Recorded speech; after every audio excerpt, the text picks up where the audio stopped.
창세기 21장 8절로 21절 오늘 함께 하겠습니다. 창세기 21장 8절로 21절 교독할 때 제가 먼저 읽겠습니다. 아이가 자라매 젖을 떼고 이삭이 젖을 떼는 날에 아브라함이 큰 잔치를 베풀었더라.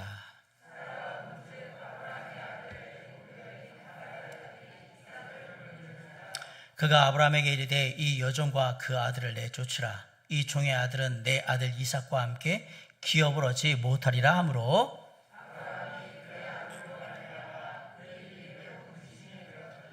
하나님이 아브라함에게 이르시되 네 아이나 네 여종으로 말미암아 근심하지 말고 사라가 네게 이른 말을 다 들으라. 이삭에게서 나는 자라야 네 씨라 부를 것임이니라.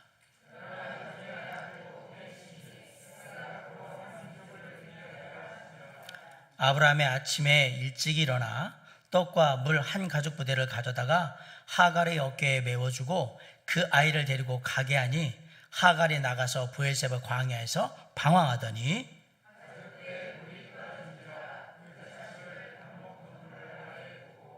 이르되 아이가 죽는 것을 참아보지 못하겠다 하고 화살 한바탕 거리 떨어져 마주 앉아 바라보며 소리내어 우니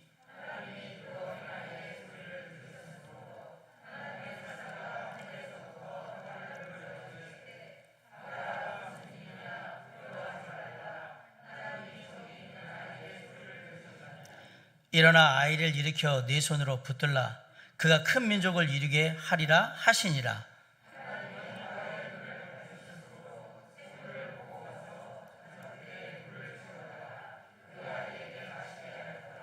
하나님이 그 아이와 함께 계심에 그가 장성하여 광야에서 거주하며 활 쏘는 자가 되었더니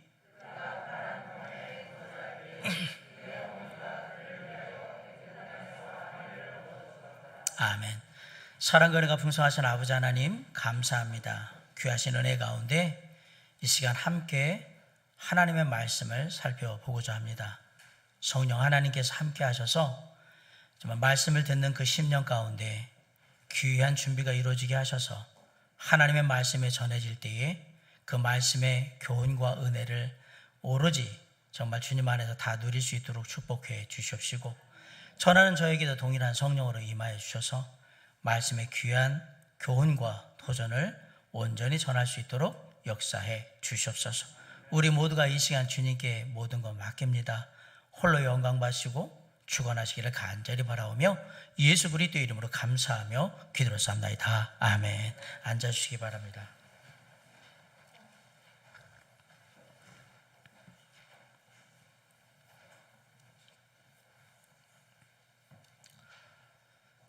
어느 한 아가씨가 한 남자를 만나서 결혼을 하게 됐습니다. 결혼식 날이 되어서 친한 친구들, 친지들, 가족들 다 와서 축하를 해주고 이웃 부부 사이 결혼식이 끝난 후에 신랑과 신부 친구들만 모여가지고 피로연을 하게 됐는데 오랜만에 만나는 반가운 친구들이 있고 막 그러니까 이제 분위기도 좋았겠죠. 물론 이제 술도 마시고 춤도 추면서 오락도 하고 이러면서 아주 흥겨운 분위기 속에서 있었는데 그러다가 신부의 고등학교 친구 하나가 오랜만에 만나는 친구였는데 그런 분위기에 휩싸여서 그런지 술을 좀 많이 마셨어요. 신부에게 다가와가지고 야 너도 술 한잔 해라 라고 하면서 내주면서 이렇게 말했어요. 야 아무개 나 처음에 신부 대기실에 들어갔을 때 다른 신부 대기실에 들어간 줄 알고 깜짝 놀랐어. 야 진짜 몰라보겠더라. 너 용됐더라. 그래서 얼마나 뜯어고친 거니? 역시 돈이 좋긴 좋아. 사람을 이렇게 몰라보게 만들어버렸어 라고 툭 술김에 뱉은 거예요. 주변에 있던 친구들이 분위기가 싸해지니까 어떻게 수습하려고 막 노력을 했는데 이 한마디에 이 피로연은 그것으로 끝나버렸습니다. 우리 중에 이렇게 비슷한 경험 해보신 적 있지 않습니까? 친구들 모임에, 동기들 모임에 갔는데, 동창들 모임에 갔는데, 어떤 모임에 갔는데 누군가가 돌발적인 말 한마디를 하거나 어떤 돌발적인 행동을 해서 분위기 한 번에 다 싸해지고 좋았던 분위기 한 번에 다 다운되고 그대로 야 가작으로 다 흩어졌던 경험들 아마 있으신 분들이 있을 거예요. 오늘 본문의 창세기 21장 8절로 21절에 진짜 그런 일이 벌어졌던 겁니다. 잘 아시다시피 아브라함의 집안에는 큰 경사가 있었습니다. 아브라함의 나이 100세 때, 사라의 나이 90세 때 아들을 낳았거든요. 하나님께서 아브라함과 그 사라 부부에게 25년 전에 약속했던 아들을 마침내 허락해 주셔서 낳았어요. 그리고 그 아이는 모든 사람들의 축복 속에 잘 자랐어요. 엄마의 젖을 먹으면서 잘 자랐습니다. 그리고 이제 8절에 보니까 이 아이가 잘 자라서 젖을 뗄 나이가 되었다라고 얘기를 합니다. 고대 중근동에서는 보통 아이가 2살 또는 3살 정도 되면 엄마 젖을 떼는 그런 관습이 있었거든요. 그런 관습들을 볼 때 지금 아이의 나이는 2살이나 3살 정도 됐을 거라고 우리가 미루어 짐작할 수가 있습니다. 아무튼 아이가 젖된 날은 우리로 말하면 첫돌과 같은 그런 기념일이기 때문에 아주 성대하게 아브라함이 큰 잔치를 베풀었습니다. 엄마 사라와 여종들은 맛있는 음식을 준비해가지고 오신 손님들한테 나르면서 준비하면서 아주 분주하게 움직입니다. 그리고 온 손님들은 아이와 아브라함, 사라 부모에게 덕담을 하면서 즐겁게 노래도 부르고 분위기를 잘 돋우는 거예요. 분위기가 점점 고조됐고요. 모두에게 정말 기쁘고 즐겁고 축하해주는 그런 시간이었어요. 모든 것이 정말 좋았고 정말 만족스러웠어요. 단 사라가 어떤 장면을 보기 전까지. 자, 본문 9절에는 사라가 본 것이 뭔지 기록되어 있습니다. 우리 9절 한번 다 같이 읽어볼까요? 시작. 사라가 본즉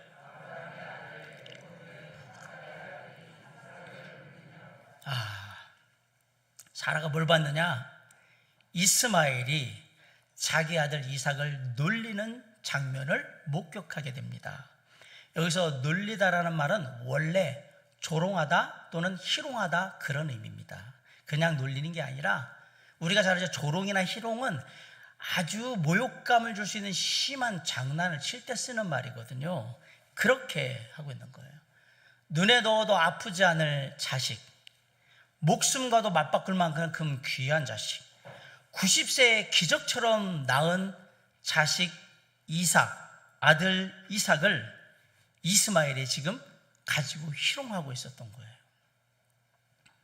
그 귀한 아들 이삭을 희롱하고 있는 이스마엘은 누굽니까? 아브라함의 나이 85세에 하나님의 약속을 더 이상 기다리지 못한 사라의 제안을 따라서 사라가 데리고 있던 애굽 출신의 몸종 하갈과 아브라함이 통침해서 낳은 아들이 바로 이스마엘입니다. 조선시대 때의 표현으로 하자면 혼인 이외의 출생자, 서자인 거죠. 서자. 사실 이스마엘은 이삭이 태어나기까지 14년 동안 아마도 아브라함의 사랑을 독차지하면서 그렇게 자랐을 거예요. 왜냐하면 아들이라고 그래봐야 이스마엘밖에 없으니까. 그런데 아들 이삭이 태어나면서 모든 상황이 다 바뀌어 버렸습니다. 이스마엘은 이삭이 태어나는 그 순간에 졸지의 찬밥 신세가 되어 버린 겁니다. 모든 관심은 아브라함이 100세에 얻은 아들 이삭에게 다 집중되어 있는 거예요. 거기다가 이삭은 자기하고 달라요. 이삭은 본부인인 사라의 아들이에요. 적자란 말입니다. 상속자가 되는 거죠. 10대의 이스마엘은 깊은 소외감을 느끼면서 10중 8구는 지금까지 자신이 누리던 모든 것을 다 빼앗아간 이삭이 너무너무 미웠을 겁니다. 오늘 베풀어진 잔치도 마찬가지. 이스마엘에게 있어서 이 이삭의 젖을 뗀 것을 기념하는 잔치는 자신이 아브라함의 가정에서 영원한 조연이 될 수밖에 없는 공식 은퇴식이나 마찬가지인 거예요. 지금까지 그나마 아브라함 가정에서 주연은 누구였냐? 주인공은 누구였냐? 자기밖에 없었으니까 이스마엘이었는데 이삭이 태어남으로 말미암아서 이제 오늘 저 때는 잔치를 통해서 뭐 하냐면 너는 영원한 조연이야. 이제 주인공은 누구다? 이삭이야. 이거를 공식적으로 확고하게 하는 시간이 되어 버린 거예요. 이스마엘은 지금 16살이 넘은 반항적이고 아주 정서적으로 예민한 그러한 청소년입니다. 그런 이스마엘이 이삭을 놀렸다고 희롱했다고 성경이 지금 기록하고 있는 겁니다. 물론 어떻게 놀렸는지는 우리가 몰라요. 성경에 나와 있지를 않으니까.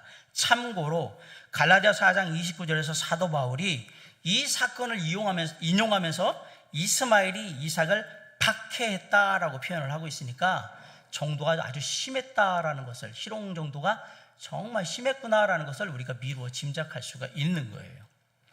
저는 아들이 셋입니다. 저희 집에 세 아이가 자라는 과정 속에서 저는 이 이삭과 이스마엘의 관계를 한번 이렇게 생각해 봤습니다.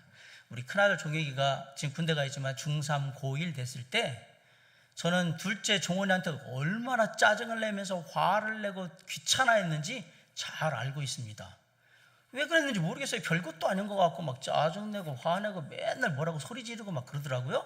그러더니 둘째 종원이가 종혁이 나이가 되어가지고 종인이한테 똑같이 그러고 있는 거예요. 맨날 뭐라고 하면 막 귀찮아하고 뭐 그러면서 막 소리도 질러가지고 이렇게 하고 있는 거예요. 그게 사춘기에 접어든 청소년이 동생들한테 하는 일반적인 반응이었던 거예요. 그나마 저희 집의 세 아이는 나이 터울이 4살, 3살 이러니까 좀 억울하고 그러면 엄마하고 아빠한테 와가지고 뭐 아빠, 엄마, 그냥 형이 뭐라고 해요? 이렇게 해가지고 종원이도 그랬고 종인이도 마찬가지예요. 그 억울함을 호소하면서 자기 편을 좀 들어달라고 이렇게 얘기를 해요. 그건 나이 차이가 그래서 그래요. 그리고 또 이렇게 딱 봐서 형이 좀 분위기가 안 좋다 그러면 슬금슬금 눈치를 보면서 피하고 말도 하다가 말고 막 이렇게 하는데, 자 보세요. 14살의 차이가 있어요. 이스마엘과 이삭은 14살의 차이예요. 이스마엘은 한 16, 17 정도 되고 이삭은 잘해봐야 2, 3살인데 16, 17 대나 애가 2, 3살짜리 가지고 논다고 생각을 해보세요. 장난을 친다고 생각하면 이거는 부모들이 이거 식은 죽 먹기죠. 부모들이 알아낼 수가 없어요. 정말로 아주 교묘하게 얼마든지 괴롭힐 수 있다는 얘기입니다. 아마도 이스마엘은 이삭을 볼 때마다 그냥 죽일 듯이 째려보면서 그냥 너 때문에 내가 이렇게 됐어 라고 하거나, 아니면 주먹 주면서 그냥 까불면 가만 안 둔다고 위협을 하거나, 어떤 때 좀 뭐라 그러면 거칠게 반응하면서 귀찮아하면서 막 이렇게 이삭을 다뤘을 가능성이 높습니다. 그런데 세상에 비밀은 없어요. 그 장면이 사라한테 걸린 겁니다.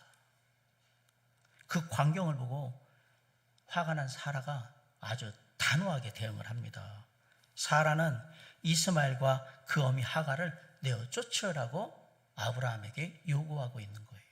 10절에 보면 사라가 하갈과 이스마엘의 이름을 부르지 않고 이들을 뭐라고 부르냐면 이 여종과 그 아들이라고 부르면서 이 두 사람을 경멸하고 있는 걸 봐요. 무시하는 거예요. 이 여종과 그 아들. 사라가 그렇게 불러요. 아울러 10절에서 사라는 이 종의 아들은, 이스마엘을 뭐라고 하는, 이 종의 아들은 내 아들 이삭 봐. 보세요. 아들 이름은 부르는데 이스마엘 이름은 안 부르잖아요. 함께 기업을 얻지 못하리라. 이 종 아들 이름을 내가 왜 불러? 이런 놈의 이름을 왜 불러? 이런 식의 아주 멸시가 다 담겨 있어요. 그러면서 이제는 가족의 일원으로서 절대로 용납할 수 없다. 완전히 철저하게 응징을 하고 있는 거예요. 사라는 이스마엘의 행동을 단순한 사춘기 10대 청소년의 괴롭힘이 아니라 이삭의 장래를 위협할 심각한 문제로 받아들이고 있는 겁니다. 이스마엘을 이런 식으로 그대로 내어두면 나중에 이삭이 아브라함의 상속자가 될 때에도 반드시 큰 문제를 일으킬 거라는 것에 대한 확신이 있었어요. 그래서 사라는 하갈과 이스마엘을 집에서 내쫓으라고 아브라함에게 요구하고 있는 겁니다. 사라의 이런 강경한 요구를 들은 아브라함의 마음은 과연 어땠을까? 정말 아브라함이 고민도 심하고 근심도 되고 괴롭고 막 그랬을 겁니다. 사실 이스마엘은 사라하고는 직접적인 관계가 없습니다. 그러나 아브라함은 자기 아들이에요. 아직 성인도 되지 않은 아이를 이렇게 내쫓으면 그래도 내 자식인데, 그런 마음이 들죠. 정말 마음이 찢을 듯이 아픕니다. 그렇다고 누구를 원망할 수도 없어요. 왜? 다 내가 자초한 일이기 때문에 그래요. 한 번에 사라의 제안을 듣고 불순종한 결과가 이렇게 뼈아픈 결과로 다가올 줄은 몰랐던 겁니다. 근심에 밤을 지새우는 거예요. 잠도 못 자고.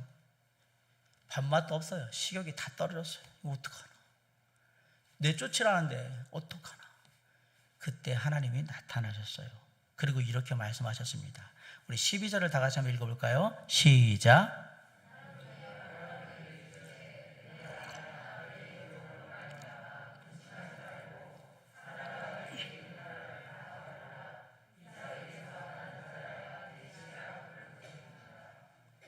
놀랍게도 하나님이 나타나셔서 얘기를 하는데 사라가 말한 대로 이 두 모자 다 집에서 내쫓으라고 얘기를 하는 거예요. 야, 하나님이 이러실 수 있나? 우리가 알고 있는 사랑의 하나님, 은혜의 하나님, 그 하나님이 어디 가셨지? 이렇게 생각이 들 정도로 아주 지금 냉정합니다. 특별히 하걸과 이스마엘의 입장에서 보면 너무 이게 가혹하고 불공평하다는 생각이 들 수도 있습니다. 인간적으로 얼마든지 그런 느낌이 들 수가 있어요. 그런데 지금 하나님은 어떤 사사로운 감정으로 이삭의 편을 들고 있는 것이 아닙니다. 이스마엘이 어떤 존재입니까? 진짜 이스마엘은 하나님께서 관심을 하나도 안 두고 일말에 관심도 없는 그런 존재입니까? 그렇지 않습니다. 이스마엘 또한 하나님의 관심의 대상이었습니다. 이스마엘에 대해서 하나님께서 계획을 가지고 계셨어요. 13절 한번 읽어볼까요? 시작.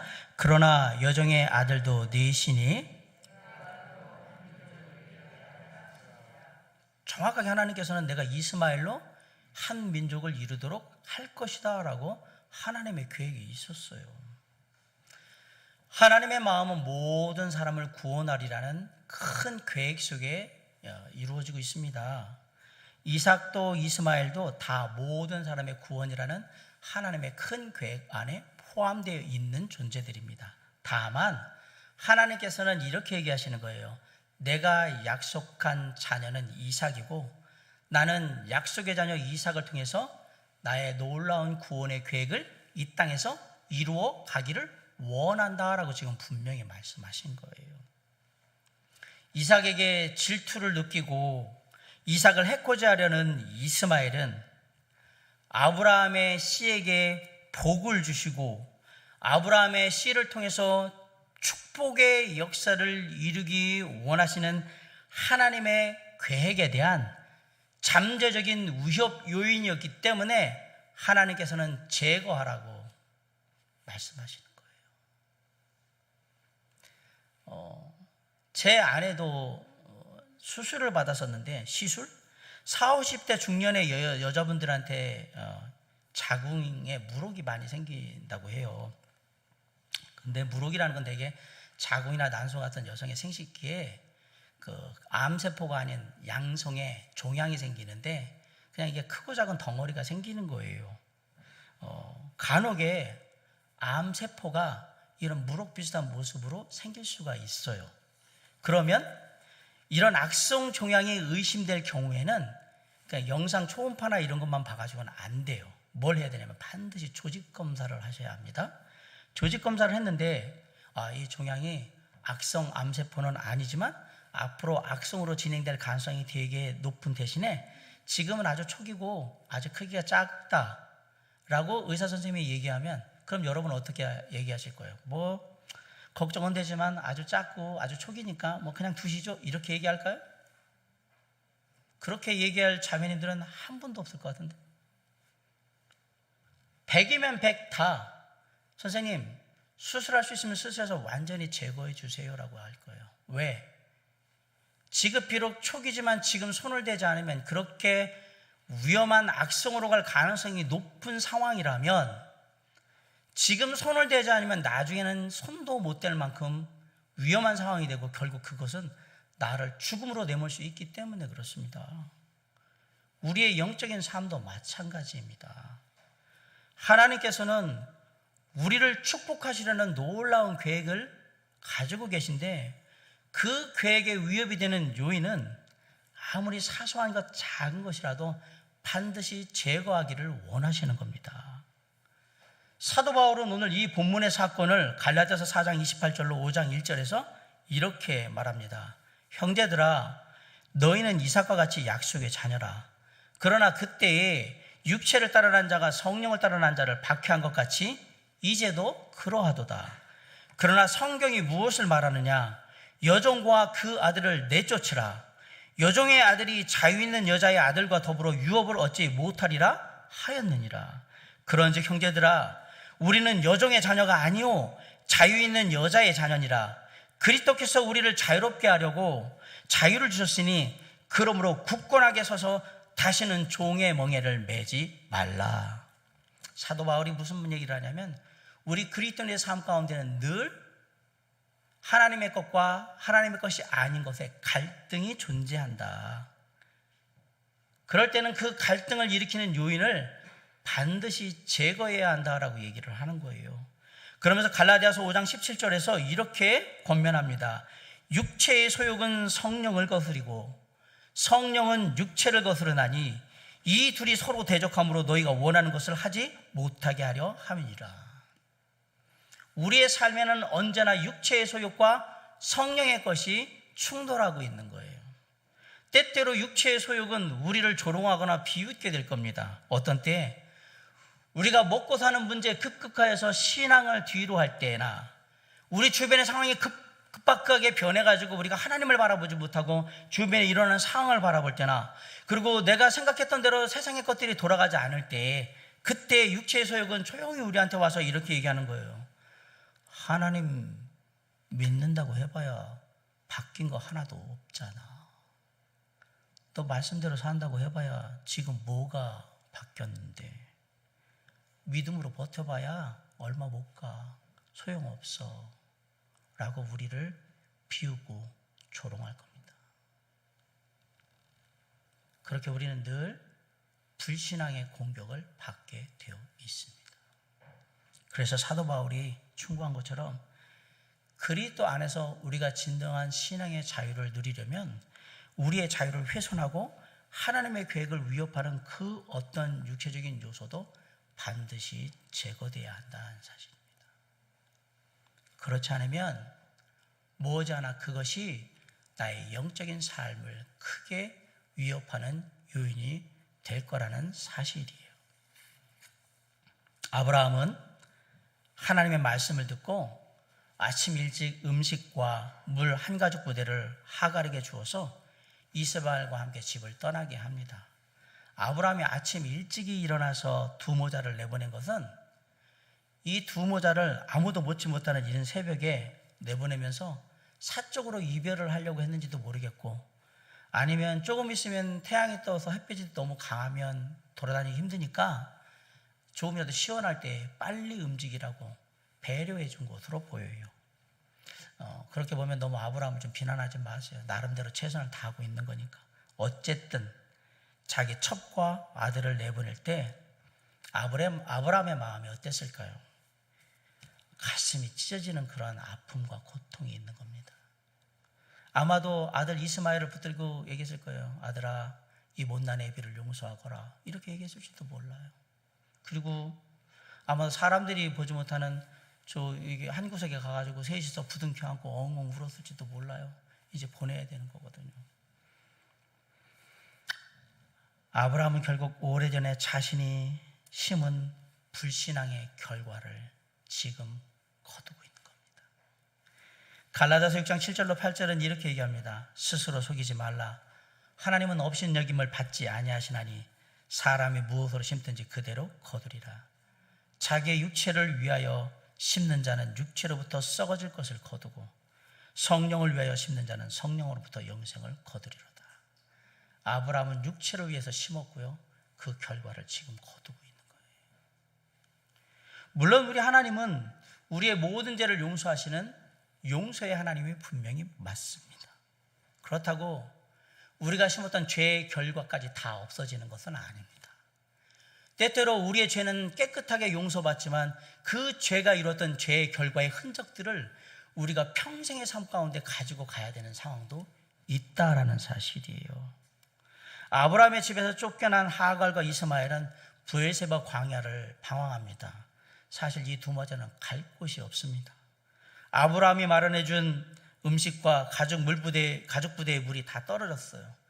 뜨거운 태양 사이에서 이제 온 땅이 뜨겁게 달궈지고 있어요. 갈증을 호소하던 이스마엘이 뜨거운 태양열을 이기지 못해서 비틀거리기 시작합니다. 하갈이 절망하는 거예요. 우리가 여기서 이 아이도 죽게 되는구나. 내가 내 자식 죽는 것을 여기서 어떻게 보게 될까? 그래서 하갈은 이스마엘을 관목덤불 아래 그늘에 잠시 뉘어두고 화살 한바탕 거리, 한 약 300m 정도 되는 거리에 떨어져서 이스마엘을 마주하고서 거기서 소리내어서 통곡하고 울고 있는 거예요. 이 장면을 한번 상상을 해보세요. 아들은 갈증이 나고 힘이 없어서 지금 죽어가고 있고, 그런 상황을 보고 있는 엄마는 아무것도 할 수 없어서 멍하니 앉아있고 그 눈물만 흘리고 있는, 정말 짠하지 않습니까? 그럼 생각해요. 하나님 꼭 이렇게 해야 되나? 아브라함 사라가 꼭 이렇게까지 해야 되나라는 생각이 들죠. 그런데 감사하게도 하나님은 이 두 모자가 죽도록 내어버리지 않으셨습니다. 우리 하나님은 버림받은 자의 하나님이시고 거절받은 자의 하나님이시고 죽어가는 자의 하나님이시기도 합니다. 10수년 전에 사라 때문에 도망 나왔던 임산부 하갈의 울음소리를 들었던 하나님이 오늘 지금 이곳에서 이제는 이스마엘의 울음소리를 들으신 거예요. 그래서 하나님의 사자가 하늘로부터 하갈을 불러 말씀하시는 거예요. 우리 17절 18절을 다 같이 한번 읽읍시다. 시작. 하갈아 무슨 일이냐, 두려워하지 말라. 하나님이 저기 있는 아이의 소리를 들으셨나니. 18절.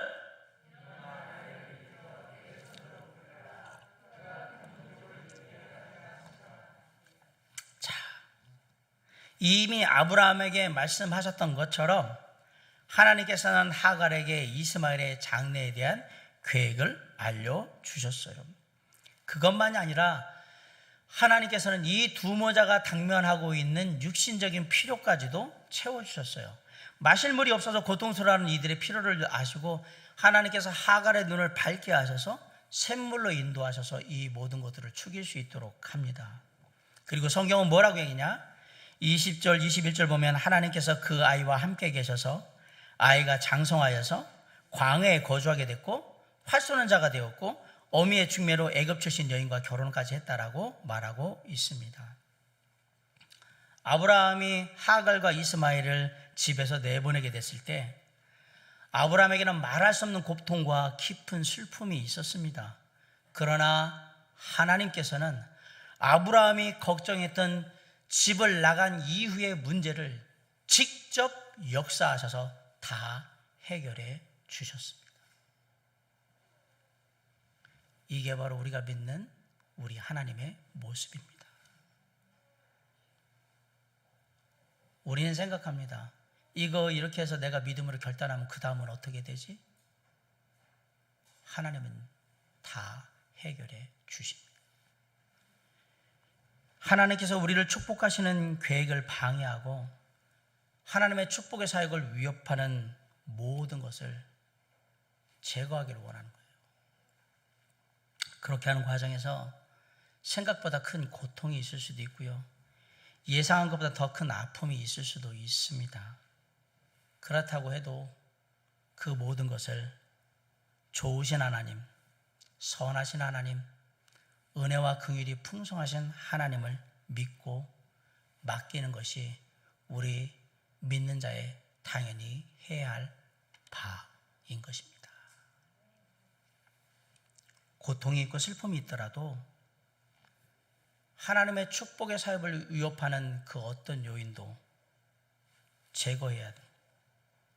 그렇게 제거할 때 하나님께서는 직접 우리에게 역사하셔서 우리의 문제를 다 해결해 주심으로 우리가 하나님의 축복의 통로로 계속해서 삶을 이루어 나갈 수 있도록 이끌어 주신다고 아브라함을 통해서 우리에게 교훈하고 있는 것입니다.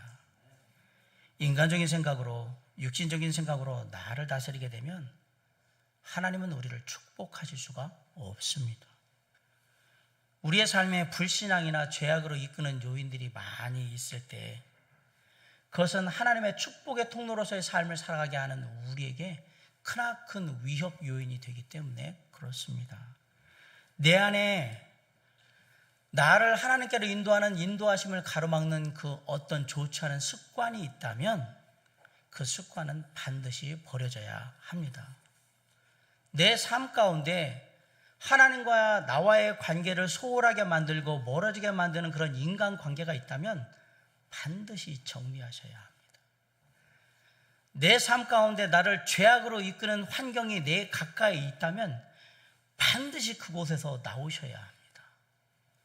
그리고 내 삶에 탐욕스러운 생각이 가득 차서 마음에 그것을 즐기기 원하는 그러한 욕구가 가득하다면 단호히 그것을 끊고 하나님 앞에서 결단하셔야 됩니다. 하나님을 온전히 섬기려면 때때로 우리에게 단호함과 결단력이 필요하기 때문에 그렇습니다. 여러분 잘 아시는 삼국통을 이루었던 신라의 장군 명장 김유신 장군은 젊었을 때 천관이라는 기생한테 빠져가지고 맨날 술 먹고 그 기생집에 가서 놀고 맨 그렇게 살았어. 이 사실을 듣게 된 어머니가 김유신 장군을 불러다 놓고 이렇게 얘기했어요. 나라를 지키고 더 나아가 삼국을 통일해야 되는 과업을 가지고 있는 사내 대장부가 어찌 한 여인에게 빠져가지고 그렇게 인생을 탕진할 수 있느냐. 정신 차리라고. 어머니의 호된 꾸지람을 받은 김유신 장군이 깊이 반성하고 삶을 변화시키기 시작했습니다. 그러다 어느 날 친구들하고 좋은 모임이 있어서 술을 마시게 됐는데 너무 많이 마신 거예요. 그래서 이제 집으로 돌아가야겠다 생각해서 늘 타던 말을 탔는데 그 말이 어디로 인도했냐면 기생천관의 집으로 김유신 장군을 인도합니다.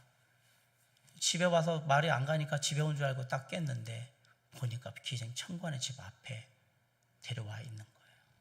그때 김유신 장군이 내려서 칼을 빼서 그 말의 목을 쳐서 죽입니다. 그 말은 수많은 전쟁터에서 김유신 장군을 태고 다니면서 여러 번에 걸쳐서 김유신 장군을 위기에서 건져서 목숨을 걸였던 진짜 좋은 말이거든요. 그리고 생명의 은인이거든요. 가족 같은 그런 존재거든요. 그럼에도 불구하고 김유신 장군은 삶의 결단을 그 말을 죽임으로 증명해 보였고요. 결국 이러한 태도가 삼국을 통일하는 주축이 되는 귀한 밑거름이 됐다라고 다음의 역사가들은 얘기하고 있습니다. 이 원리는 우리의 영적인 삶에도 동일하게 적용이 됩니다. 비록 고통이 있더라도 아픔이 있더라도 모든 것을 하나님께 맡기고 하나님의 축복의 사역을 방해하는 요인들을 단호하게 제거하시기 바랍니다. 그래야만 나를 통한 하나님의 축복의 계획이 차질 없이 계속해서 이어질 것이기 때문에 그렇습니다. 사랑하는 성도 여러분, 이제 우리의 삶 가운데 나의 삶을 위협하는 요인들이 무엇인가 잘 꼼꼼히 살펴보시고 또 정기적으로 살펴보시기 바랍니다. 하나님의 축복의 계획, 하나님의 역사하심, 하나님의 계획, 뜻 이런 것들을 방해하는 내 삶의 요소는 무엇인가? 나의 인간관계는 괜찮은가? 내 습관은 어떤가? 내 주변의 환경은 어떻게 이루어지고 있는가? 나는 어떻게 시간을 사용하고 있는가? 나는 나에게 주어진 물질, 돈을 어떻게 사용하고 있는가? 나는 어떤 감정의 상태를 가지고 있고 내 생각은 주로 무엇을 생각하고 있는가? 하나하나 꼼꼼히 살펴서 평가를 해볼 필요가 있습니다. 그리고 나서 성령 하나님께 내 삶을 이끌어 주시도록 간절히 기도해야 돼요. 우리의 힘으로 육신의 정욕과 사탄의 공격을 이겨낼 수가 없기 때문에 그래요. 그래서 우리는 하나님께 이길 수 있는 힘을 달라고 기도해야 하는 것입니다. 기도는 우리의 삶에 하나님과 하나님의 능력을 끌어들이는 거예요. 그게 기도예요. 그렇게 기도함으로 하나님의 능력을 힘입고 우리의 삶을 위협하는 육신적인 것들을 하나씩 하나씩 없애가는 거예요. 제거해가는 겁니다. 그리고 필요하다면 영적인 멘토로 삼을 수 있는 지도자나 영적으로 성숙한 성도들의 도움을 받으시기 바랍니다. 우리의 삶의 어떤 부분들은 상당히 복잡해서 우리가 쉽게 단순하게 정리를 할 수 없는 것들이 있습니다. 때때로 우리의 삶의 큰 방향은 잘 정했는데 그 방향을 향해서 나갈 때 구체적인 어떤 실천 사항들은 어떻게 해야 될지 잘 모를 경우가 있어요. 그럴 때에는 영적으로 성숙한 신앙의 선배들이나 영적인 지도자들의 도움을 받는 것이 필요합니다. 아무도 혼자서 신앙을 세울 수 있는 사람은 이 땅에 없습니다. 그래서 우리 모두는 서로가 서로에게 필요한 존재인 거예요. 서로가 서로에게 지혜를 나누고 서로가 서로를 위해서 기도로 후원하며 그리고 서로가 격려하고 위로할 때 서로 함께하는 힘을 통해서 우리가 하나님 앞에 온전한 신앙의 삶을 이루어갈 수 있는 거예요. 하나님께서 우리를 축복하시는 사역에 방해가 되는 그런 육신적인 것들을 내버리는 문제에 있어서도 우리는 서로를 통해서 그리고 특별히 영적으로 성숙한 사람들을 통해서 얼마든지 도움을 받을 수 있다라는 사실입니다. 그리고 마지막으로 결단하셔서 성령 하나님께서 이끄는 대로 행동, 실천하시기 바랍니다. 결국 어느 순간에 우리에게 제일 필요한 게 뭐냐? 실천하는 겁니다. 행동하는 것입니다. 우리의 삶을 살피는 것도 중요합니다. 우리의 삶의 분야 어떤 부분 평가하는 것도 정말 중요합니다. 그리고 우리의 삶을 하나님께 놓고 기도하는 것도 정말로 필요합니다. 그리고 누군가 영적인 멘토를 통해서 지도를 통해서 조언을 받는 것도 필요합니다. 그러나 결국 영적인 승리는 우리의 삶에 직접적으로 행해짐으로 말미암아서 실천함으로 말미암아서 얻어지는 거라는 사실을 잊으시면 안 됩니다. 아무리 그런 걸 많이 했더라도 내가 그냥 가만히 있으면 영적인 승리는 주어지지 않는다라는 사실이에요. 사도 바울이 갈라디아서 5장 16절에서 이렇게 권면합니다. 내가 이르노니 너희는 성령을 따라서 행하라, 실천하라. 그리하면 육체의 욕심을 이루지 아니하리라. 행하라라고 했어요. 실천하라고. 성령이 이끄실 때 내 삶에 거룩하신 하나님의 인도하심이 느껴질 때 그때 머뭇거리지 마시고 행동하시기 바랍니다. 실천하셔야 됩니다. 그래야 육체의 욕심을 이루지 않는다. 쉽게 말하면 나의 삶에 하나님의 축복 계획을 방해하는 삶의 요인들을 제거할 수 있다라고 얘기를 하는 거예요.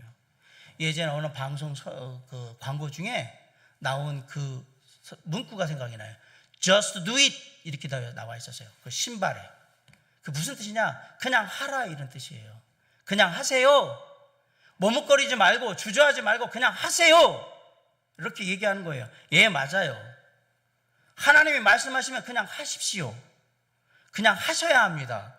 아브라함은 깊은 슬픔에 빠져 있었습니다. 그리고 사랑하는 아들 이스마엘과 하갈을 내보낸다는 것이 정말 마음 아픈 일이었습니다. 너무나 힘든 일이었습니다. 그러나 하나님의 음성을 듣고 그냥 하갈과 이스마엘을 내보냈습니다. 그냥 내보냈어요. 뒤에가 걱정이 됐어요. 내보내고 난 다음에 어떻게 될까? 그러나 하나님께서 직접 오셔서 그들의 삶의 문제를, 두 모자의 삶의 문제를 다 해결해 주셨습니다. 그냥 하셔야 합니다. 하나님께 맡기고 하셔야 한단 말입니다. 다시 한번 정중하게 권면드립니다. 고통이 있더라도, 아픔이 있더라도 나를 향해 하나님께서 계획하신 하나님의 축복의 사역이 위협받는, 나를 통해서 우리의 가정, 우리의 일터, 우리의 학교, 우리 주변의 사람들을 축복하고자 하시는 하나님의 계획을 위협하는 그 어떤 요소라도 우리는 반드시 제거하셔야 합니다. 왜냐하면 그것이 우리를 부르신 하나님의 목적이기 때문에 그래요. 우리를 누군가를 구원하고 누군가를 축복하는 통로로 사용하기 원하시는 하나님의 계획이시기 때문에 그렇습니다. 우리가 그 일을 우리의 삶에 결단하고 우리의 삶의 위협 요인들을 제거하게 될 때 기억하십시오. 하나님께서 반드시 직접 역사하셔서 그 이후의 모든 문제들을 해결해 주실 것입니다. 이스마엘과 하갈에게 해 주셨던 것처럼. 반대로 그러므로 말미암아 아브라함은 여전히 하나님의 사람으로서 하나님의 계획을 주관하는 믿음의 조상으로서 이삭, 야곱, 요셉을 통해 하나님의 축복을 면면히 흘러내리는 축복의 통로로서의 삶을 계속해서 유지할 수 있었던 겁니다. 우리 하나님을 믿고 그냥 하시기 바랍니다. 더 이상 미루지 마시고요. 주저하지 마시고 내 삶에 하나님이 계획하신 축복을 나를 통해서 사람들에게 허락하기 원하는 은혜를, 위로를, 감사를, 기쁨을, 평안을 흘러내리지 못하도록 방해하는, 위협하는 삶의 요인들이 있다면 반드시 제거하셔야 합니다. 사랑하는 성도 여러분, 코로나19라는 상황이 우리에게 두 가지 선택을 주는 거예요. 하나는, 목사님 코로나19 때문에 상황이 이런데 어쩔 수 없습니다. 좀 그렇습니다. 이건 이래가지고요 어려울 거가, 믿음으로 어떻게 하기 어려울 것 같습니다. 목사님도 상황 아시지 않습니까? 이해하시지 않습니까? 이렇게 우리로 하여금 믿음의 후퇴, 뒷걸음질 치는 것에 대한 핑계를 댈 수 있는 수많은 상황들을 우리에게 허락해 주셨습니다. 그런데 그러므로 말미암아 우리가 믿음의 발걸음을 뒷걸음질 치잖아요. 그러면 어떤 일이 벌어지는 것이 아십니까? 코로나19의 상황 가운데 우리가 해야 되는 일을 더 많은 사람, 지치고 아프고 힘들고 괴롭고 지금도 삶의 앞길이 막막한 사람들에게 하나님의 은혜와 위로와 격려와 도전과 세임을 주는 축복의 통로가 되어야 되는 내 삶이, 그러면 쓰임받지 못하게 되는 겁니다. 주님은 우리에게 그 얘기를 하시는 거예요. 지금이야말로 너희가 그 일을 마땅히 감당해야 될 때라고 우리에게 얘기하시는데, 우리는 뒷걸음질 침으로 말미암아 이 일을 할 수 없다라고 얘기를 하고 있는 거란 말입니다. 주님은 우리에게 말씀하신 거예요. 너에게 내 계획은 아직도 유효하다고.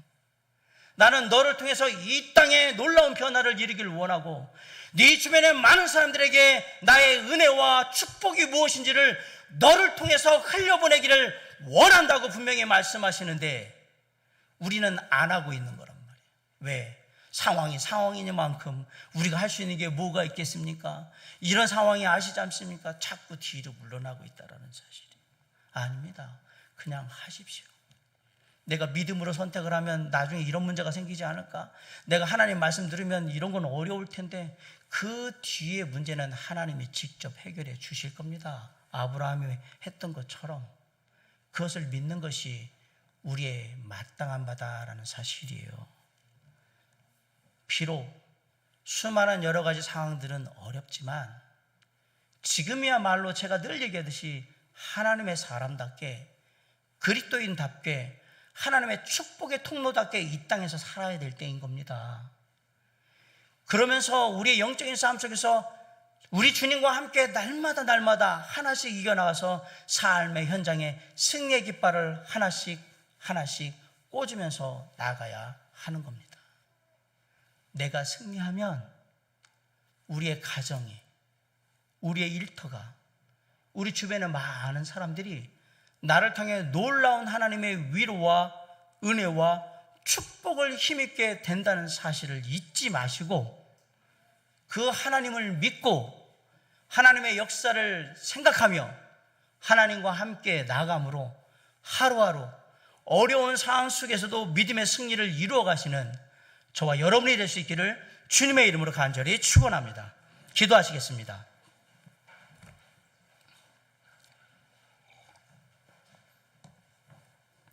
사랑과 은혜가 풍성하신 아버지 하나님, 삶의 상황이 어렵습니다. 핑계부터 대고 싶고 어쩔 수 없이 머뭇거리게 되고 고민하다 보니까 주저하게 되고 믿음으로 살아야 된다는 거 잘 알지만 그것이 어렵다는 것도 동시에 잘 알고 있습니다. 하갈과 이스마엘을 내보냈던 아브라함의 마음은 어땠을까요? 자기 자식을 광야에 내팽개쳐야 되는 그 아버지의 마음은 어땠을까? 그럼에도 불구하고 하나님께서는 그렇게 하라고 얘기하셨고 아브라함이 그렇게 했을 때 하나님은 하갈과 이스마엘에게 역사하셔서 그들의 삶을 살펴주셨고 삶의 필요를 채워주셨고 그들 하여금 큰 민족을 이룰 수 있도록 이끌어 주셨습니다. 다행히 아브라함은 이스마엘의 문제를 해결하고 하나님의 약속의 자녀, 축복의 자녀 이삭을 통해서 하나님의 사람들에게 놀라운 축복을 베풀고 세상의 사람들에게 구원의 놀라운 계획을 이룰 수 있도록 준비해가는 그 과정을 계속해서 이루어갈 수 있었습니다. 우리의 믿음을 지켜주시고 우리의 삶이 불신앙적인 것, 하나님을 떠나게 만들고 하나님을 의심하게 만드는 삶의 부정적인 요소로부터 단호히 벗어날 수 있도록 도와주시옵소서. 그래서 코로나19의 상황이지만 지금이야말로 우리가 그리스도인답게 살 수 있는 절호의 기회라는 것을 잊지 말고 하루하루 치열한 영적인 싸움 속에서 승리할 수 있도록 주님 함께 동행해 주시고 우리가 승리의 깃발을 들고 나아갈 때 주님 함께 붙들어 주셔서 꽂아 주시옵소서. 주님의 뜻을 이루는 주님의 계획을 이루는 하나님의 자녀들, 하나님의 사람들 되도록 저와 사랑하는 성도들이 기억하시고 주님 늘 삶에 함께해 주시며 축복하옵시기를 간절히 바라올 때 예수 그리스도 이름으로 감사하며 기도를 쌉나이다.